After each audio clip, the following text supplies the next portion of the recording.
Hello everyone, welcome to Tinni মুন্নিস family blog. আজকে আমি তোমাদের সাথে একটু আলাদা রকম ভিডিও শেয়ার করছি। আমি কিভাবে আমার স্কিন এবং হেয়ার কেয়ার করি, বিফোর এবং আফটার বাথ কিভাবে স্কিন কেয়ার করি, এটা নিয়ে একটা বোন আমাকে অনেক দিন থেকে রিকোয়েস্ট করছিল যে দিদি এটা নিয়ে একটা ফুল ভিডিও বানাও, বাট আমি একদম টাইম করে উঠতে পারছিলাম না। তো ভাবলাম আজ রান্নাঘরে রান্না করতে করতে ভিডিওটা বানিয়ে ফেলি তোমাদের জন্য। আসলে সকালের দিকটা এত ঝামেলা থাকে না, ঝামেলার মধ্যেই রান্নাঘরের টুকিটাকি জিনিস দিয়েই করে নিই নিজের স্কিন এবং হেয়ার কেয়ার। ভিডিওটা দেখতে থাকো তোমরা, আশা করছি ভালো লাগবে এবং তোমাদের উপকারেও লাগতে পারে। আমরা যে বয়সেরই হই না কেন, স্কিন এবং হেয়ারের বাচ্চা থেকে বয়স্ক পর্যন্ত সকলেরই করা প্রয়োজন, কারণ নিজের সৌন্দর্যকে ধরে রাখতে গেলে এগুলো একটু আধটু করতেই হয়। জানি সৌন্দর্য চিরকাল স্থায়ী নয়, তবুও কিছুদিন ধরে রাখার জন্য আমাদের হেয়ার এবং স্কিনের কেয়ার করা খুবই ইম্পর্টেন্ট। যাই হোক, ফার্স্টে আমি এখানে হেয়ার কেয়ারের জন্য মেথি ভিজিয়ে রেখে দিয়েছিলাম। তো মেথিটা সারা রাত ভিজিয়ে রাখলে ভালো হয়, আমি সকালে ভিজিয়ে দিয়েছিলাম।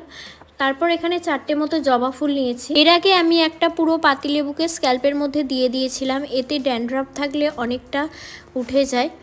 তারপর একটা অ্যালোভেরার পাতা নিয়েছি। যাদের বাড়িতে অ্যালোভেরা গাছ আছে তো তারা অবশ্যই অ্যালোভেরা গাছ দেবে, আর যাদের নেই অ্যালোভেরা জেল থাকলেও হবে। আর যাদের অ্যালার্জি আছে, অনেকের মাথা চুলকায়, তো ভিতর থেকে ওই জেলটা বের করে নিয়ে ওটা দিয়েও পাতাটা দেওয়ার দরকার নেই। তারপর আমি এখানে লিকার চা দিয়ে ভালোভাবে একটা পেস্ট তৈরি করে নিলাম, কোনো রকম জল অ্যাড করলাম না। এরপরে এর মধ্যে দিয়ে দেব একটু নারকেল তেল। তোমাদের কাছে যদি পিওর নারকেল তেল থাকে আরও ভালো হয়, আমার কাছে নেহার ছিল তো দিয়েছি।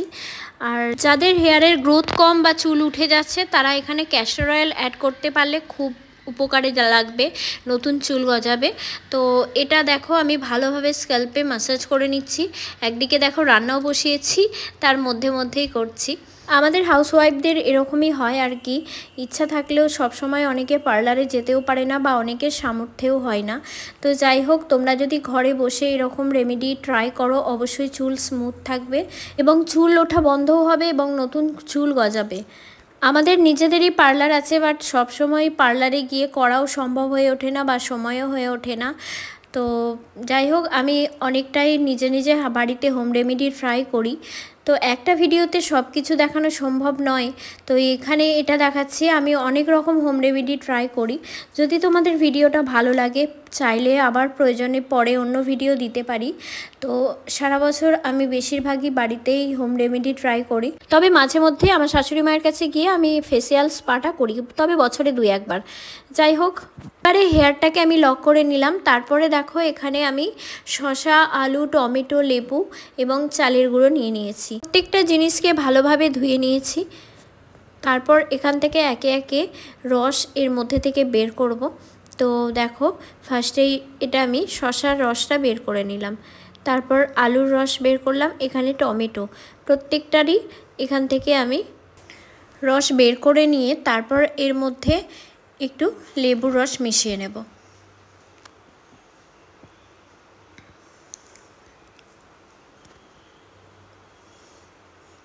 তারপর এখানে আমি চালের গুঁড়ো দিয়ে ভালোভাবে এটাকে মিক্সিং করে নেব।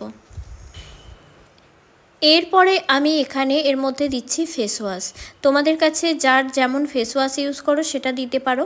আমি এখানে ইউজ করছি VLCC extra clear face wash, আমি এটাই ইউজ করি। তো সারা মুখে, গলায়, হাতে, পিঠে তোমরা দিতে পারো। এটা 7 থেকে 10 মিনিট রাখার পর হালকাভাবে ম্যাসাজ করে তারপর প্লেন জল দিয়ে পুরো ক্লিন করে নিও। এটা দেওয়ার পর দেখবে মুখটা অনেকটা যেন মনে হয় ফ্রেশ হলো। ট্যানটা থাকলে ট্যানটাও রিমুভ হয়।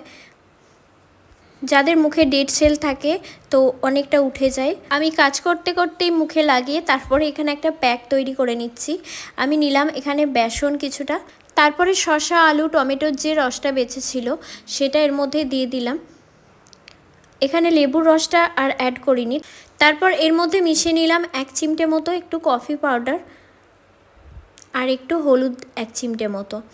তারপরে আমি এখানে দিয়ে দিচ্ছি একটু কাঁচা দুধ, একদম অল্প পরিমাণে। আর আমাদের কম বেশি সবার ফ্রিজেই থাকে গোলাপ জল।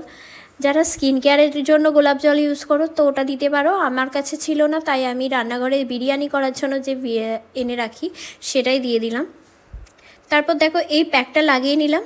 সারা মুখে, গলায়, হাতে যে যে অংশগুলোতে ট্যান পড়ে সেগুলো ভালোভাবে অ্যাপ্লাই করার পরে দেখবে যখন তুলবে অনেকটা স্কিনটা পরিষ্কার হয়ে গেছে।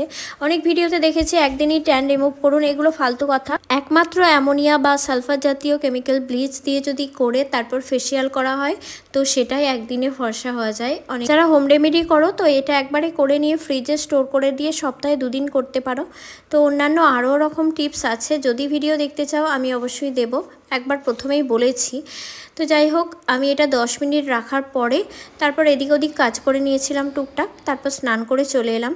এই ভিডিওটা যেহেতু রিকোয়েস্টেড ভিডিও, তো বোন বলেছিল যে দিদি কিভাবে স্নানের পর টাওয়েল দিয়ে চুলকে মানে লক করতে হয় সেটা ভিডিওতে দেখিও। তো সেই কারণে বোনের কথা ভেবেই আমি যেটুকু জানি সেটা দেখানোর চেষ্টা করেছি। তো দেখো, ফার্স্টে চুলটা আমারও জল পড়ছিল। অনেক সময় হয় আমরা কাজের মধ্যেই হয়তো মাথায় একটা গামছা বেঁধে নিলাম, সেটা নিয়েই সারাক্ষণ চলে গেলাম, কিন্তু এটা থেকে অনেকেরই আমাদের ঠান্ডা লেগে যায়, কাশি সর্দি এগুলো লেগেই থাকে। তো যাই হোক, এরকম টাওয়েল দিয়ে নিয়ে গিয়ে পিছনে লক করে দেবে, ভালো করে ফোল্ড করবে সামনে এনে, তারপরে পিছনে নিয়ে গিয়ে লক করে দেবে। আরও একরকমভাবে করা যেতে পারে, বোন বলেছিল যে 2-3 রকম দিদি দেখিয়ে দিও। তো আর এক রকমভাবে দেখানো চাই, পিছনে হেয়ারটা থাকলো। তো তারপরে দেখো এখানে টাওয়েলটা নিয়ে এসে পুরো হেয়ারটাকে আমি একসাথে করে নিয়ে তারপর এইভাবে ফোল্ড করে নিয়ে পুরো হেয়ারটা আমি এই টাওয়েলের মধ্যে দিয়ে এটাকে লক করে দেব। এখানে তোমাকে ভিডিও দেখাতে দেখাতেই আমার হেয়ারটা মোটামুটি অনেকটাই শুকিয়ে গেছে। তো তারপর এখানে আমাকে বলেছিলে তুমি যে একটা কটনের গামছা দিয়েও দেখাতে, তো আমি একটা কটনের গামছাকে দেখো ফোল্ড করে নিয়েছি, দুটো ভাঁজে ভাঁজ করে নিয়ে তারপরে ওই সেম প্রসেসে নিয়ে এসে একইভাবে চুলটাকে পুরো গামছার মধ্যে ঢুকিয়ে নিয়ে তারপর পিছনে গিয়ে লক করে দেব। তো টাওয়েল দিয়ে ফার্স্টে করে তারপর যদি গামছা দিয়ে করি আমাদের অনেকটা চুল ওখানেই শুকিয়ে যায়। তো তারপর দেখো সেম প্রসেসে আবার এইভাবে নিয়ে এসে পিছনে সমস্ত চুলটাকে ধরে নিয়ে তারপরে আমরা যেমন খোপা করি সেই ধরনের খোপা করে পিছনে ওটাকে লক করে দিলে দেখো এইভাবে তুমি অনেকক্ষণ ধরে টুকটাক কাজকর্ম করে নিতে পারবে, তো তোমার গায়ে জলও পড়বে না। তবে এই ভিডিওটা আমি স্পেশালি সুস্মিতা বোনের জন্যই করেছি। হয়তো তোমরা অনেকেই ভাবতে পারো যে এইভাবে এগুলো কি দেখানোর দরকার, অনেকেই জানে, তবুও আমি শুধুমাত্র রিকোয়েস্টেড ভিডিও বলেই এগুলো দেখো। একভাবে স্কিন কেয়ার নিয়ে পড়ে থাকলে আমাদের হবে না, তাই বাচ্চাদের খেতে টেতে দিয়ে তারপর আমি চলে এলাম আবার আমার স্কিন কেয়ারে। তো বললে যে আফটার বাথ স্কিন কেয়ার দেখাতে, সেই জন্য বোনের কথা ভেবে আমি সেটা দেখাচ্ছি। তো আমি এখানে একটা ভিএলসিসির টোনার ইউজ করছি, তোমাদের কাছে যার যেমন টোনার আছে সেটা ইউজ করতে পারো। তো এটাকে ভালোভাবে আমি মুখের মধ্যে অ্যাবজর্ব করে দিচ্ছি। আর এটা হচ্ছে আমার শাশুড়ি মায়ের পার্লারে থাকে, মা যেহেতু ভিএলসিসির প্রোডাক্ট দিয়ে কাজ করে তো ভীষণ কার্যকরী প্রোডাক্ট। আমি ভিএলসিসি ইউজ করি, তো যারা অন্য কোম্পানির ইউজ করো বা স্যুট করে তারা অবশ্যই করতে পারো। তারপরে আমি এখানে দেখো ভিএলসিসির এক্সট্রা ক্লিয়ার ময়েশ্চারাইজার নিয়ে নিয়েছি। এটার মধ্যে অয়েলটা খুব কম থাকে, যার জন্য মুখের মধ্যে যে একটা প্যাচ প্যাচে ভাব হয় ওটা একদমই হয় না। এটা খুব লাইট ওয়েট। তো এই ময়েশ্চারাইজারটা আমি ইউজ করছি। যদি কেউ বাইরে বেরোস তো অবশ্যই ভিএলসিসি সান50 সানস্ক্রিন আছে, তো এটা ইউজ করবো। আমি এখন আর বাইরে বেরোচ্ছি না, যার জন্য আমি ময়েশ্চারাইজারটাই ইউজ করব এখন, তো বলে রাখলাম। তো বাইরে বেরোলে তোমাদের কাছে যার যে কোম্পানির মানে সানস্ক্রিন আছে অবশ্যই ইউজ করো। তো সান প্রোটেকশান আমাদের স্কিনের জন্য অবশ্যই জরুরি। তো তারপরে দেখো আমি ময়েশ্চারাইজারটা খুব ভালোভাবে স্কিনের মধ্যে অ্যাপ্লাই করে নিচ্ছি। জানি না আমি তোমাদের সাথে কতটা কিভাবে শেয়ার করতে পারলাম, তো নিজের মতো করে করলাম। অতটা হয়তো শৌখিনভাবে ভিডিওটা প্রেজেন্ট করতে পারলাম কি জানি না।